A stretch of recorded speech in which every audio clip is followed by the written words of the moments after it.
Hello, good morning students. Myself Kamal Sharma. Welcome to Aryan Digital Classes. This video session for class 12 and the topic is determinants. As you know that determinants का आपका first exercise already complete हुआ है. Recently ये चीज जो last video में complete हो गया था. अभी जो चलेगा एक्सरसाइज 4.2. 4.2 से पहले एक डिस्क्रिप्शन की क्लास होने जा रही है. Is it clear? It means this video session for description of exercise 4.2. And what is the most important thing in 4.2 exercise? The properties of determinants. Determinants की जो properties है बहुत ही important class होगी इस चीज की. और ये जो properties है इसी बेस पे आगे सारे क्वेश्चन सोल्व होंगे. Is it clear? So this video class is very important for the properties और determinants. तो थोड़ा सा इस चीज के लिए फोकस करिए, कंसिडर करिए और जितने भी इंपॉर्टेंट चीजें हैं आप लोगों को नोट डाउन करना है. कुछ ऐसी क्लास आप लोगों को बार बार नहीं मिलने वाली है. ये जो चीजें होती है बार बार समझाई नहीं जा सकती. इसके लिए बहुत लॉट ऑफ टाइम चाहिए जो कि आप लोगों के पास नहीं है. बिकॉज कोरोना पीरियड की वजह से ऑलरेडी आपका इतना टाइम खराब हो चुका है. तो फिर आप लोग इसमें ज्यादा टाइम वेस्ट करोगे तो आई डोंट माइंड, मतलब थोड़ा सा आप लोगों के लिए इश्यू हो जाएगा. तो बात करते हैं प्रॉपर्टीज ऑफ डिटरमिनेंट्स. 10 इसकी प्रॉपर्टीज है. मैं वन बाय वन आपको समझाऊंगा. मोस्ट इंपोर्टेंट जो है मैं आपको मार्क करवा दूंगा, जो आप लोगों को बाई हार्ट ध्यान रखनी है उस चीज की. Is it clear? तो प्रॉपर्टीज फर्स्ट की बात करते हैं. Properties of determinants.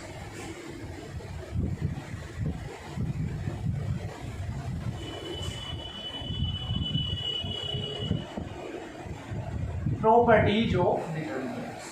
मैं आप लोगों को जो इंपॉर्टेंट है उनको तो एक्सप्लेन करूंगा, पूरा आपको एग्जांपल विद एग्जांपल. और जो आप लोगों के बहुत रेयर केस में यूज होती है वो आप लोग खुद रीड कर सकते हो. मैं आप लोगों को थोड़ा सा डिस्क्रिप्शन दे दूंगा उस चीज का. बाकी आप लोग खुद इस चीज को जो बुक के अकॉर्डिंग है उनको भी देखिएगा, इसके एग्जाम्पल्स देखिएगा. आफ्टर देन क्वेश्चन सोल्व करेंगे. Is it clear? Then question properties first. What is property first? Property first that the value of the determinant remain unchanged if the row and columns are interchanged. ये कह रहा है, मान लीजिए A1, B1 और C, A2, B2, C, A3, B3 and C. मान लीजिए इसका डिटरमिनेंट डेल्टा को रिप्रेजेंट करता है और ये आपका कोई इसके लिए डिटरमिनेंट. Is it clear? यदि आप लोगों ने रो और कॉलम्स को इंटरचेंज कर दिया, मेन इंपॉर्टेंट देखिए इसमें और नेक्स्ट वाली प्रॉपर्टी में थोड़ा सा डिफरेंस आने वाला है. Is it clear? तो थोड़ा सा इनमें डिफरेंस कवर करके चलना कि इसमें डिफरेंस क्या होने जा रहा है. मैं यहाँ पे बोल रहा हूं कि जितने भी रो और कॉलम्स है, all of the row and columns are interchanged, then the value of delta will be unchanged. Is it clear? Delta की वैल्यू चेंज नहीं होगी. चाहे तो आप लोग पूरे रो को कॉलम बना दीजिए या कॉलम को रो बना दीजिए. मतलब ये आपका क्या रहा. अब देखिए ये मान लीजिए कोई मैट्रिक्स ए है तो आपको क्यू मैट्रिक्स बना लीजिए इसकी. मतलब इंटरचेंज कर दीजिए. इंटरचेंज क्या? ये वाला जो रो है इसको कॉलम में चेंज कर दीजिए. A1, B1 एंड इसको भी कर दीजिए A2, B2 and A3, B3 and C. जितने रो थे मैंने कॉलम में चेंज कर दिए. मतलब इसकी डेल्टा, इसका डेल्टा 1 इजिकल टू डेल्टा 2. दोनों के जो डिटरमिनेंट्स है वो सेम आए, कोई भी डिफरेंस नहीं होगा. Is it clear? This is the property first. ये जो प्रॉपर्टी है ना आप लोगों को वहां पे याद रखनी पड़ती है. जब क्वेश्चंस होते हैं ना तो बाई हार्ट लर्न होनी चाहिए. आप लोग डायरेक्टली वहां राइट करते हो by property first, by using property second, by using property third. तो आपको ये पता होना चाहिए प्रॉपर्टी कौन से नंबर पे है, प्रॉपर्टी नंबर क्या है इसका. प्रॉपर्टी फर्स्ट की बात करेंगे तो ये प्रॉपर्टी लगेगी वहां आपको ये नहीं लिखना है कि ये अनचेंज्ड वाली प्रॉपर्टी ये क्या है. वहां पे डायरेक्टली लिखेंगे by using property first. So you have to learn the number also, that which property is remaining on which numbers. Is it clear? तो आप लोगों को प्रॉपर्टी नंबर पता होनी चाहिए, प्रॉपर्टी का डिस्क्रिप्शन पता होनी चाहिए कि प्रॉपर्टी कहती क्या है. जब आप लोग रो को कॉलम में चेंज कर देते हो, all of the row will be change in column and all of the columns will be change in rows, then the value of delta remain same, unchanged value रहती है. Is it clear? तो ये आपकी property first. If you want, मैं आप लोग चाहो तो इसका एग्जाम्पल बताऊं कि आई डोंट थिंक कोई जरूरत नहीं पड़ेगी, आप लोग इससे निकाल लेना, इससे आप लोग डेल्टा 1 निकाल लेना, इससे आप डेल्टा 2 निकाल लेना, देख लेना दोनों इक्वल आ रहे हैं। चाहे तो आप सरस डायग्राम से आप लोग क्रॉस करके वैसे निकाल सकते हो, चाहे तो आप लोग डायरेक्टली माइनस प्लस माइनस के मेथड से भी यूज कर सकते हो। Is it clear? Now next, ये आपकी प्रॉपर्टी फर्स्ट। अब देखिए प्रॉपर्टी सेकंड सेम एच ऐसे ही आने वाली है, उसमें थोड़ा सा डिफरेंस होगा लेकिन रिजल्ट थोड़ा सा चेंज हो जाएगा ना, तो वो थोड़ा सा इंपॉर्टेंट है, आप लोगों को डिफरेंस पता होना चाहिए कि डिफरेंस क्या होने वाला है। Property second, if any two rows और columns of a determinant are interchange then the sign of determinant change. यदि आप लोग देखिए इसको, जैसे मैं एग्जांपल के थ्रू देखते हैं फिर समझाता हूँ। आपको दिया है A1 B1 A2 B2 C2 A3 B3 C3, right? ये आप लोगों का इज इट क्लियर? इसकी वैल्यू मान लेते हैं डेल्टा, इसका डिटर्मिनेंट क्या मिलेगा आपको। अब इसने कहा इफ एनी टू रो और कॉलम्स, या तो कोई दो कॉलम या दो कोई रो इंटरचेंज हो जाते हैं। पिछले में क्या कहा था मैंने, जो प्रीवियस आइडेंटिटी थी आपकी, ये आइडेंटिटी नंबर सेकंड है या प्रॉपर्टी नंबर सेकंड है, राइट? लास्ट जो प्रॉपर्टी थी रिसेंट जो मैंने बताई थी, उसमें तो all row and columns interchange होंगे, यहाँ पे एनी टू चेंज होंगे। लेट मान लीजिए ये डेल्टा 1 है, इसको डेल्टा 2 बना, ये वाली एक रो है, ये भी रो है, ये इंटरचेंज हुई, ये यहाँ चली गई और ये यहाँ। इंटरचेंज का मतलब तो यही होता है। यहाँ मैंने राइट कर दिया B1 B2 और B2, क्योंकि ये था यहाँ पे सेकंड कॉलम था, फर्स्ट की जगह ले गया और फर्स्ट को सेकंड, A1 A2 A3 और C1 C2 C, ये तो है, इंटरचेंज हो गए। तो रिजल्ट क्या आएगा देखिए, then the sign of the determinant changed. इसका डेल्टा 1 है, ये डेल्टा 2 है, तो डिटर्मिनेंट का साइन चेंज हो जाता है, रहेंगे वैल्यूज सेम रहेगी आपकी, सिंबल चेंज हो जाता है। जैसे डेल्टा 1 मान लीजिए 4 आया, लेट डेल्टा 1 इजिकल टू 4, मैं सिर्फ एग्जाम्पल ले रहा हूँ, इससे 4 नहीं निकलता है, हो सकता है दूसरा निकलेगा, जब न्यूमेरिकल वैल्यूज देंगे तब पता चलता है, राइट? तो आपका डेल्टा 2 क्या होगा, डेल्टा 2 -4 होगा, बस न्यूमेरिकल वैल्यू तो सेम रहेगी आपकी बट सिंबल चेंज हो जाता है। मान लीजिए डेल्टा 1 आपका -4 है, तो डेल्टा 2 जो हो जाएगा प्लस का 4 हो जाएगा, बस यही फर्क होता है एड जो आपकी property first and second. Important properties है दोनों properties most of time use भी होती है। तो ये वाली आइडेंटिटी जो प्रॉपर्टी है ये आपको ध्यान रखनी है, और फर्स्ट वाली मेन चीज ये कि दोनों का डिफरेंस भी आपको पता होना चाहिए। Is it clear? दोनों का डिफरेंस आपको also including that how it is changed and what is the difference between both of the three identity, both of the three columns and row interchange and when both of two columns and rows are interchange। ये same pattern यहाँ भी होता है, जब ये वाले to आप लोग रो लेते हो, ये वाली रो यहाँ जाए और ये वाली रो यहाँ जाए, तो भी वही सिस्टम होता है, डिटर्मिनेंट सेम रहते हैं, सिंबल चेंज होता है। अच्छा, इन दोनों की बात करें, ये वाली यहाँ जाए और ये वाली यहाँ चले जाए तो भी सेम इंटरचेंज होता है, ये वाला यहाँ है ये वाला यहाँ है तो भी सेम मेथड होता है, 4 का -4 हो जाएगा, -4 का 4 हो जाएगा। Is it clear? This is property number second और identity number 7। Next,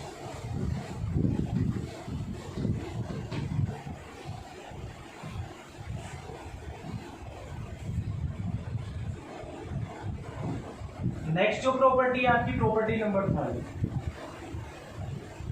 property number देखिए, थर्ड प्रॉपर्टी क्या है, if two rows and columns of a determinant are identical then the value of the determinant is 0।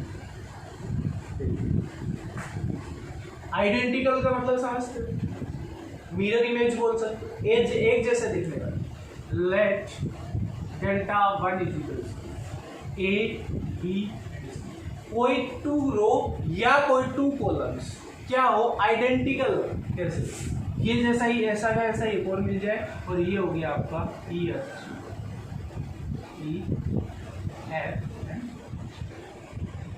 देखिए क्या कोई 2 columns या रोज जो है वो आपके आइडेंटिकल हैं? चेक कर लीजिए, ABC मतलब ये रो इस रो की आइडेंटिकल है, सेम है ना, तो इसका जो डेल्टा की वैल्यू निकलेगी वो हमेशा 0 निकलेगी। निकाल के देखें, आप तो खुद निकाल सकते हो तो निकाल सकते हो, अदरवाइज मैं निकाल के बता सकता हूँ, राइट। सेम निकलेंगे, क्यों निकलेंगे? जैसे मान लीजिए, अच्छा मैं एक बार थोड़ा सा इसको लॉजिक देता हूँ आप लोगों के लिए। जब मैं इसको सरस डायग्राम से सोल्व करता हूँ तो क्या होता है, ये तो आती है, फिर स्टार्टिंग से फिर से A E and B, right. सरस डायग्राम से शो करते हैं तो पहले तो स्टार्टिंग से शो करते हैं, ये लीजिए स्टार्टिंग का फर्स्ट सेकेंड एलिमेंट और राइट कर दीजिए। EBC plus FCA plus GA, right, minus, अब जो सेकंड वाला क्रॉस चलेगा स्टार्टिंग के ऊपर, राइट, लीजिए, और थर्ड वाला तो माइनस लगा के फिर से इसको राइट कर दीजिए, ABG, राइट। अच्छा ये ब्रैकेट में होता है, फिर प्लस चलता है। नेक्स्ट BCE प्लस फाइनल वाला CA, ब्रैकेट खुलेगा तो सिंबल सारे की चेंज होंगे, सारे नेगेटिव होंगे। मैं कर देता हूँ, ये नेगेटिव हो गया आपका, ये भी आपका नेगेटिव हो गया, और ये भी आपका क्योंकि सिंबल माइनस से हुआ। अब ये ब्रैकेट भी मैंने, अब देखिए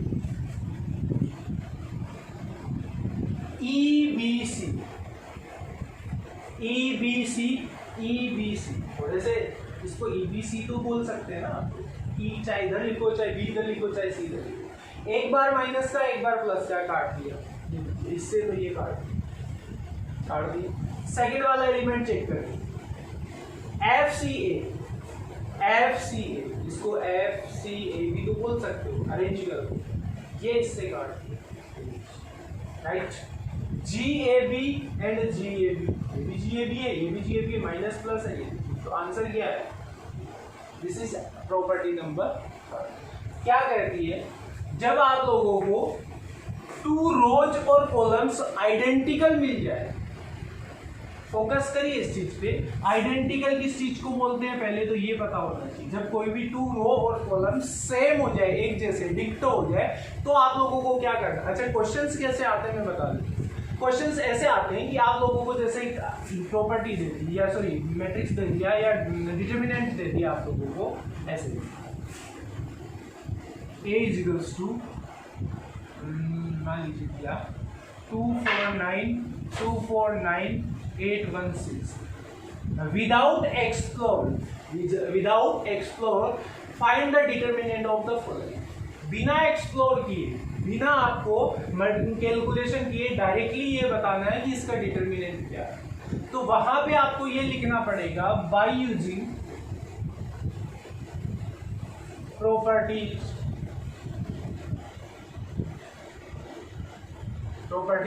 थर्ड चल गई ना। थर्ड को यूज करते हुए अपने को पता है कि आइडेंटिकल है दोनों, 2 rows are identical, then the value of delta will be. बिना इसको एक्सप्लोर किए आप लोगों ने इसका डेल्टा फाइंड कर, कब फाइंड कर सकते हो, जब आप लोगों को आइडेंटिटीज पता हो। Is it clear? Next we talk about next property number 4। And what is property number 4? Let me check how does it work and what is the explanation of this identity. Identity number 4 also an important identity or property number 4. It is also important, and it says that if each element of a row or a column determinant is multiplied by the same number, then the value of the new determinant is k times of the value of the original determinant. कैसे, जैसे मान लीजिए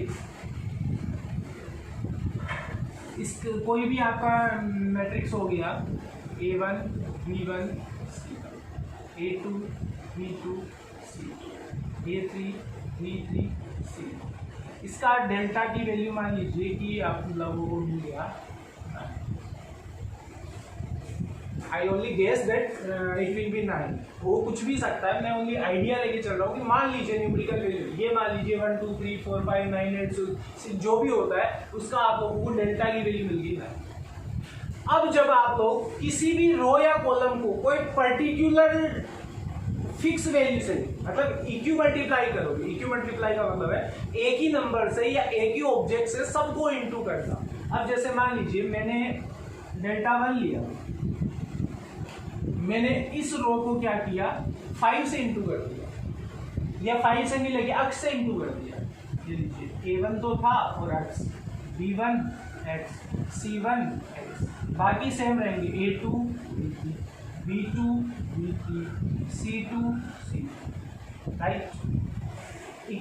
इक्यू multiply इस चीज को बोलते हैं कि जब आपने पूरी ये एक रो है आपका फर्स्ट रो है, इसको सेम नंबर से या सेम ऑब्जेक्ट से मल्टीप्लाई किया, इसको भी x से किया, इसको भी x से किया, इसको भी x से किया, तो आपका जो रिजल्ट होगा ना वो पहले कितना था, ओरिजिनल का तो था 9 इंटू मल्टीप्लाई किससे किया x से, तो डायरेक्टली x से इंटू कर दो, तो इसका जो रिजल्ट आएगा 9x आएगा, डेल्टा 2 जो निकलेगा 9x। Is it clear? अच्छा ये नहीं लेके इस x को मैं यहाँ पे इंटू करूँ तो x x और x, तो भी रिजल्ट सेम रहता है 9x ही बनेगा। चाहे इससे ना करके आप लोग इसको कर लो x x x, तो भी रिजल्ट सेम होता है। मतलब या तो पर्टिकुलर रो से या कॉलम से उसी से और सेम से, इसको नहीं x को x से किया, इसको y से किया, इसको z से किया, तो इसका आइडेंटिटी नहीं लगेगा। Is it clear? तो ये आपको इसका जैसे 9 मिला ना, तो इसका डायरेक्टली, अच्छा मैं इसको 5 से करूँ 5 5 5 इंटू कर दिया, तो कुछ नहीं करना, 9 को 5 से इंटू करो 45 इसका डायरेक्टली इंटू। क्वेश्चन कैसे है आप देखिए, आपको दिया गया 4 5 8 7 1 3 5 2 1 एंड इसका आपको डिटर्मिनेंट दे दिया मान लीजिए 8, राइट। ये तो आपको की पता, then find the determinant of 4 into 3 5 into 3 8 into 3 7 1 3 5 2 1, without explore find the determinant for this। तो कुछ नहीं करना, आइडेंटिटी नंबर 4 यूज करके अपने को पता है कि इससे आप लोगों ने इक्वी मल्टीप्लाई किया 3 3 3 से, तो इसको 3 से करो 24, इसका डायरेक्टली आंसर आ जाएगा। लिख देना by using fourth property and this is property number 4। Is it clear? Done? I don't think मैंने जिस तरीके से आपको समझाया है, that way I explain these properties or these identities, you don't have any question in your mind, क्योंकि सारे questions में एग्जाम्पल के थ्रू आप लोगों को बता रहा हूँ और इजी वे में समझा रहा हूँ इस चीज को। तो आप लोगों का वर्क जो ये रहेगा कि आप लोगों को थोड़ा सा इनको 2-3 टाइम्स आपको देखना पड़ेगा, बिकॉज आपको आइडेंटिटी नंबर पर्टिकुलर लर्न करना पड़ता है कि property number this by using property number 4 by using property number 3 और what else. Is it clear? Let me talk about next property number 5।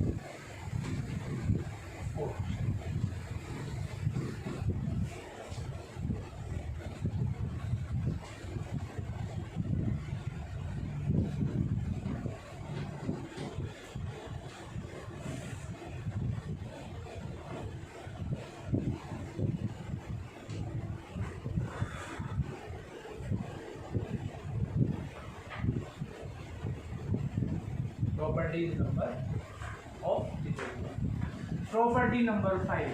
And what is property number 5? Property number 5 says if each element of a row or a column is of a determinant consists the sum of 2 or more terms, then the determinant can be expressed is the sum of 2 or more determinants whose those row or columns are not alternate। Example लेके समझते इस चीज को कि जैसे मान लीजिए आपको कोई डेल्टा दे दिया और इसकी वैल्यू है A1 B1 C1, A2 B2 C2, A3 B3 and C। और इसके साथ में मान लीजिए D1 और D1 कोई रो के साथ में हो या कॉलम के साथ में, ये आपका एक एलिमेंट है, ये आपका एक एलिमेंट है, ये आपका एक एलिमेंट। This is clear. तो आपका जो डेल्टा निकलेगा ना वो क्या निकलेगा, एक तो ये वाला नॉर्मल जो चल रहा था A1 B1 and C1, A2 B2 C2, A3 B3 and C1। एक तो इसका प्लस एक तो इसका आपको डेल्टा फाइंड करना पड़ेगा। इसके साथ एक बार मतलब ये टू चीजें है ना, सम ऑफ टू है, तो एक बार तो इतने को ले लीजिए, इसको भूल जाइए, D1 वाले पोर्शन को भूल जाइए, right. A1 B1 C1, A2 B2 C2 और A3। अब क्या करेंगे, इसको भूल जाओ, ये वाला ले लो, इतना ही, इसको इधर वाले को भूल जाओ, प्लस करके D1 D2 D3 A1 की जगह ही लगेंगे यहीं पे सीरीज में, बाकी आपका B1 B2 B3 right and C1 C2 and C3। इन दोनों का सम जो आएगा ना इसके इक्वल आएगा, इसका जो रिजल्ट आता है वो इसके रिजल्ट के इक्वल आएगा। Is it clear? Now question किस टाइप का आएगा, आपको मान लीजिए A1 आपको दे दिया गया, ये है A1 B1 C1 and A2 B2 C2 A3 B3 C3 is equals to 4 and A2 is equals to, मान लीजिए ये वाला दिया D1 D2 D3 B1 B2 B3 C1 C2 C3, result is 3, then what is the value of this, इसकी बताइए A1 D1 A2 D2 and A3 D3 B1 B2 B3 C1 C2। तो directly कुछ नहीं करना है, 4 + 3 equals to आपको answer by using property number 6। Is it clear? So if you want to note down, then pause the video to note it down, otherwise take a screenshot of this question. All of you are done? Now it's enough for today's video. We will discuss next 5 properties in next video session. Until that you have to read all the properties again and watch each and every example about this. Right तो आज की video session के लिए इतना ही, मिलते हैं next video session में new properties के साथ विथ न्यू एनर्जी। तब तक के लिए थैंक यू वेरी मच।